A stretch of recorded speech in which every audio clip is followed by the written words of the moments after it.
नमस्कार दोस्तों, आप सभी का इस चैनल में बहुत बहुत स्वागत है।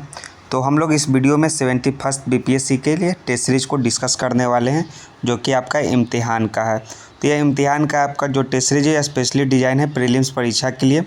तो प्रीलिम्स का परीक्षा जैसे आपको मालूम है कि सितंबर 10 तारीख को होने वाला है, तो उसके लिए जो टेस्ट सीरीज आपका दोस्तों काफ़ी इंपॉर्टेंट है। तो हम लोग डेली टेस्ट सीरीज के हिसाब से टेस्ट सीरीज नंबर 1 को पिछले वाले एक वीडियो में कवर कर चुके हैं।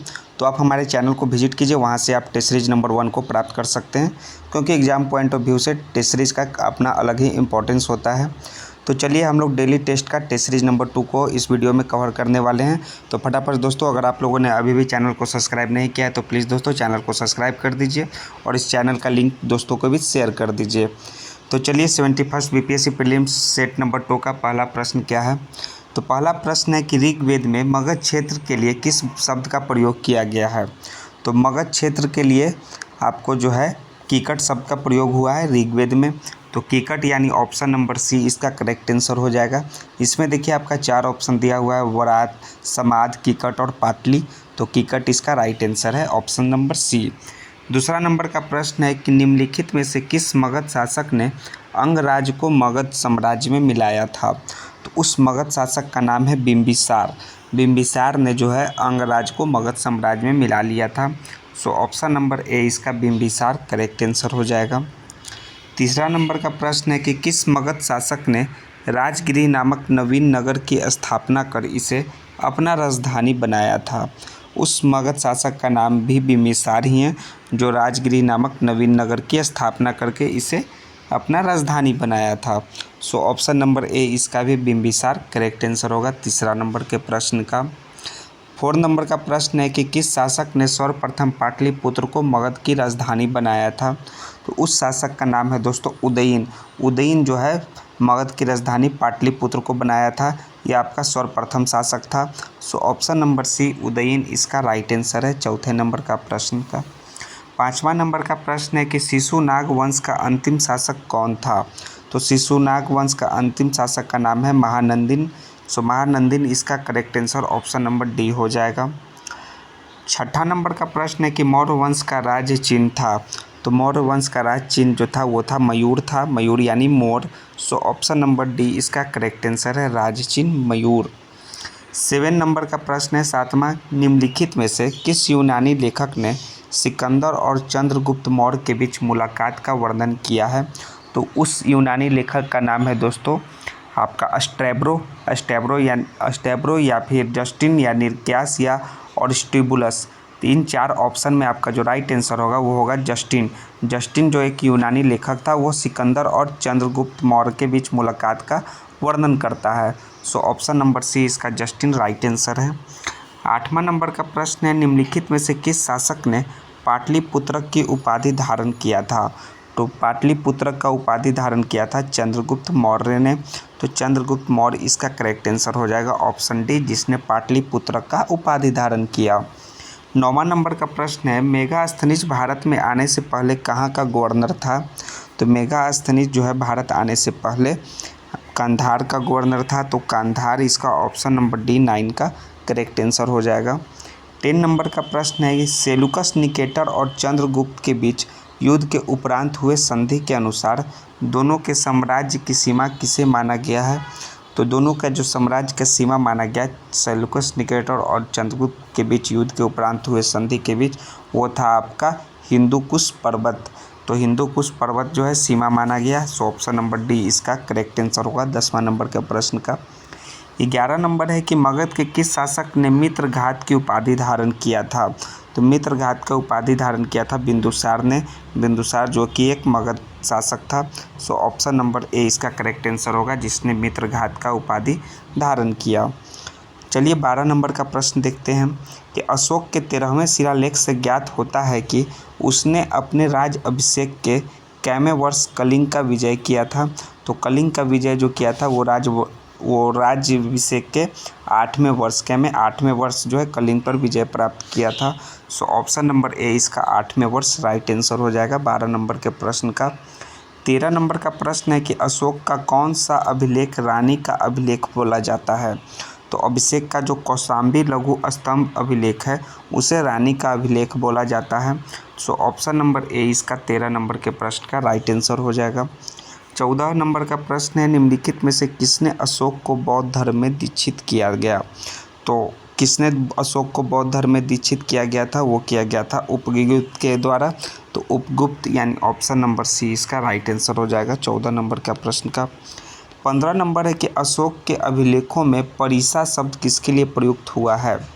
तो परिसा शब्द उपयुक्त हुआ है मंत्री परिषद के लिए। तो मंत्री परिषद जो है ऑप्शन नंबर सी इसका 15 का राइट आंसर है।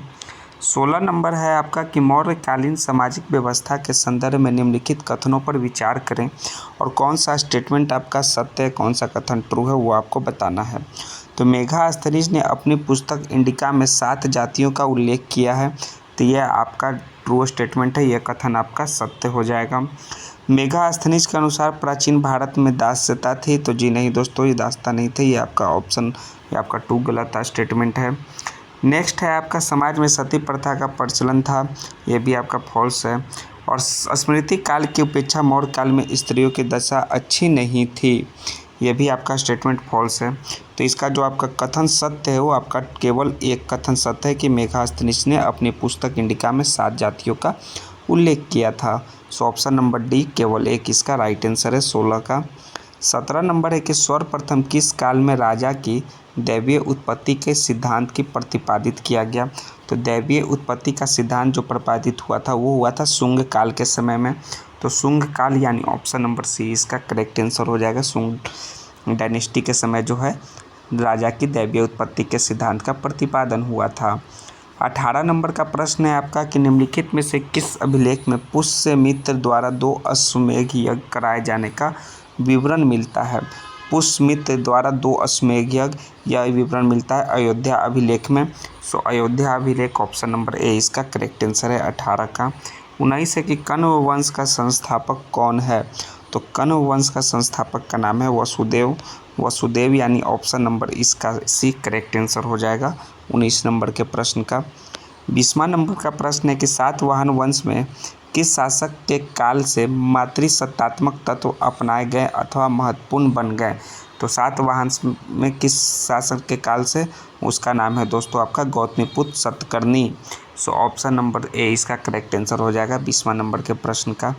21 है आपका गाथा सप्तशती की रचना किसने की थी। तो गाथा सप्तशती की रचना जो है हाल ने किया था।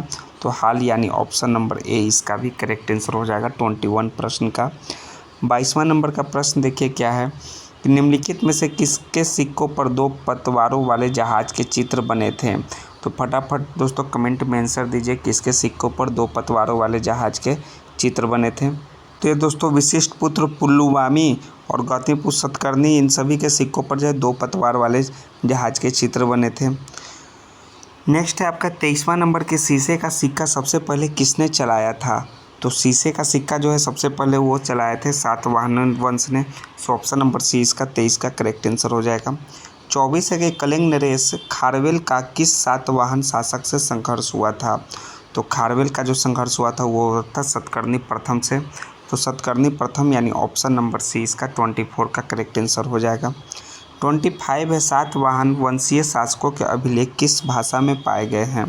तो सातवाहन वंशीय शासकों के जो अभिलेख हैं वो पाए गए हैं प्राकृत भाषा में। तो प्राकृत यानी ऑप्शन नंबर डी इसका करेक्ट आंसर हो जाएगा 25 का।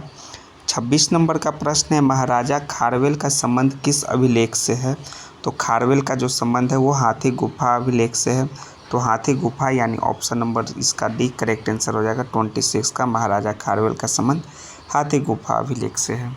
27 नंबर है निम्नलिखित में से किस अभिलेख से यह ज्ञात होता है कि रुद्रदामन ने सुदर्शन झील की मरम्मत कराई थी।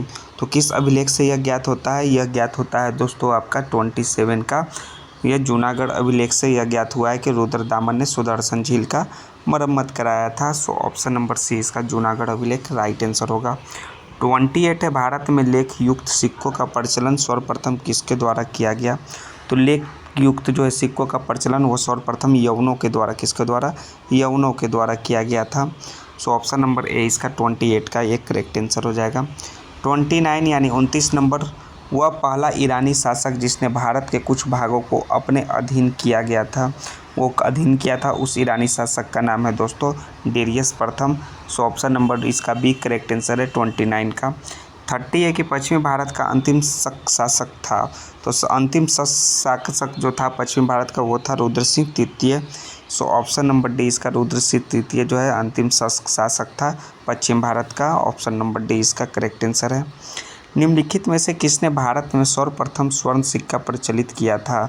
तो सबसे पहले जो किए थे वो किए थे आपका विम कडफोसिस ने भारत में सर्वप्रथम सोने का सिक्का प्रचलित, यानी ऑप्शन नंबर डी इसका करेक्ट आंसर है, जो कि आपके विम कडफोसिस जो है आपके कुषाण वंश के जो है रियल फाउंडर कहलाते हैं।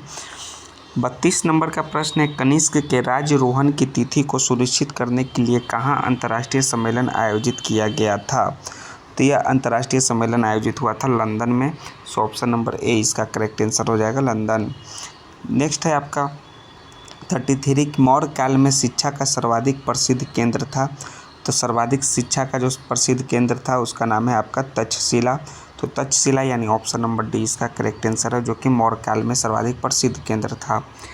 34 नंबर है, बराबर की गुफाओं का उपयोग किसने आश्रय गृह के रूप में किया? तो यह उपयोग किया था आजीविकों ने आश्रय गृह के रूप में बराबर की गुफाओं का उपयोग। सो ऑप्शन नंबर बी इसका करेक्ट आंसर हो जाएगा। 34 का आपका बी हो जाएगा। 35 फिर देखिए, संस्कृत भाषा उत्कीर्ण प्रथम लेख कौन है? तो उसका नाम है आपका जूनागढ़ अभिलेख जो है संस्कृत भाषा में उत्कीर्ण प्रथम लेख है। तो जूनागढ़ अभिलेख यानी ऑप्शन नंबर ए इसका 35 का करेक्ट आंसर है। 36 है, निम्नलिखित में से वह हिंद यवन शासक जिसने शीशे का सिक्के जारी किए थे? तो शीशे का सिक्का जारी किया था वो अस्टेटर द्वितीय ने किया था, वह यवन शासक था। सो ऑप्शन नंबर डी 36 का करेक्ट आंसर हो जाएगा। 37 नंबर है आपका, निम्नलिखित कथनों पर विचार करें और कौन सा कथन सत्य है, कौन सा स्टेटमेंट ट्रू है, वो आपको देखना है, बताना है। तो 37 नंबर आपका क्या है कि उत्तरी तथा उत्तरी पश्चिमी भारत सर्वाधिक संख्या में तांबे के सिक्के और कुषाणों ने जारी किया था। तो यह स्टेटमेंट ट्रू है। प्राचीन भारत में नियमित रूप से सोने के सिक्के कुषाणों ने चलाए, ये भी स्टेटमेंट ट्रू है। तो 1 और 2 दोनों जो है आपका सही कथन है। सो ऑप्शन नंबर सी इसका करेक्ट आंसर हो जाएगा, जो कथन आपका सत्य है। 37 के बाद 38 नंबर का प्रश्न देखिए, कनिष्क के दरबार में किसका संबंध था? तो कनिष्क के दरबार के किसका संबंध था? तो उसका संबंध था, नाम है सभी का, जिसमें अश्वघोष, वसुमित्र, चरक, इन सभी का संबंध था कनिष्क के दरबार से। सो ऑप्शन नंबर डी इसका करेक्ट आंसर है। 39 से खारवेल अपने दूसरे उत्तरी अभियान के दौरान जिन प्रतिमाओं को वापस कलिंग लाया उसे कौन सा मगध शासक ले गया था? तो ले गया था उसे महापद्मानंद ने। सो ऑप्शन नंबर ए इसका 39 का एक करेक्ट आंसर हो जाएगा। 40 है, पुष्यमित्र के शासनकाल में भारत पर पहला आक्रमण हुआ था, इस आक्रमण का नेता कौन था? तो इस आक्रमण का नेता था डेमेट्रियस यानी ऑप्शन नंबर बी 40 का करेक्ट आंसर हो जाएगा। 41 नंबर का प्रश्न देखिए कि मौर्य काल में राजकीय भूमि की व्यवस्था करने वाला प्रधान अधिकारी कौन था? तो प्रधान अधिकारी का नाम है शीताध्यक्ष। सो ऑप्शन नंबर सी 41 का करेक्ट आंसर हो जाएगा। 42 है कि मिस्र एवं भारत के बीच मौर्य काल में होने वाले व्यापार को और अधिक बढ़ाने के लिए टालमी ने लाल सागर पर किस बंदरगाह की स्थापना की थी? तो उस स्थापना किया था दोस्तों, इसका जो करेक्ट आंसर होगा वो होगा आपका बर्निस का। सो ऑप्शन नंबर 20 का करेक्ट आंसर है 42 का। 43 नंबर का प्रश्न देखिए, कौटिल्य के अर्थशास्त्र में कितने प्रकार के दासों का उल्लेख है? तो कौटिल्य के अर्थशास्त्र में दोस्तों टोटल 9 प्रकार के दासों का उल्लेख है।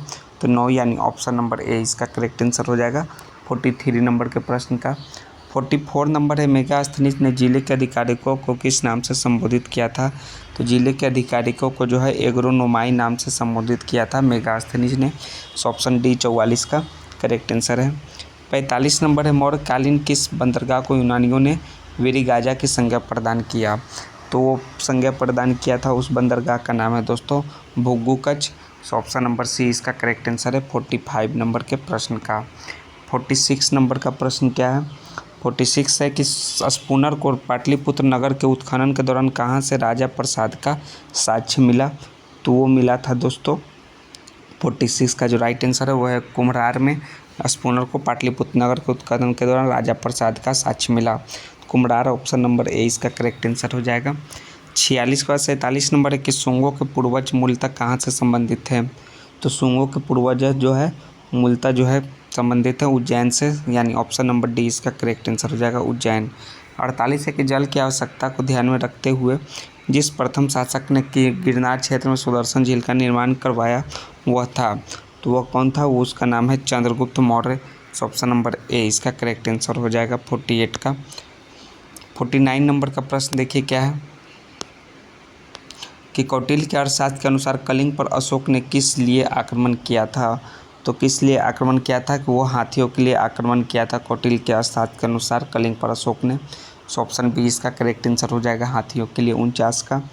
50वां है आपका चंद्रगुप्त मौर्य तो शासन की सुविधा के लिए अपने विशाल साम्राज्य को कितने प्रांतों में विभाजित किया था। तो विभाजित किया था दोस्तों टोटल 4 प्रांतों में, तो 4 यानी ऑप्शन नंबर 20 का करेक्ट आंसर है। तो टोटल देखिए आपका 50 प्रश्न समाप्त हुए हैं डेली टेस्ट का सेट नंबर 2 का, और इसका जो है एग्ज़ाम बीपीएससी का वो आपका सितंबर के फर्स्ट वीक में होने वाला है, जैसा कि आपको नोटिफिकेशन मालूम है। तो दोस्तों इसको फटाफट दोस्तों सेट को बनाइए, दोस्तों को भी शेयर कीजिए। अगर आपको सेट का पीडीएफ चाहिए और आपका इसका आंसर चाहिए, आप इसे आराम से घर बैठ के बनाना चाहते हैं, तो इस बुक का पीडीएफ जो है आपका इस सेट का पीडीएफ जो है टेलीग्राम के माध्यम से आपको मिल जाएगा, जो कि डिस्क्रिप्शन में टेलीग्राम का लिंक दिया हुआ है। तो टेलीग्राम को ज्वाइन कीजिए और सभी टेस्ट सीरीज़ को आप वहाँ से प्राप्त कर सकते हैं। जय हिंद दोस्तों, थैंक्स दोस्तों। फिर हम लोग सेट नंबर 3 में मिलते हैं नेक्स्ट वीडियो में।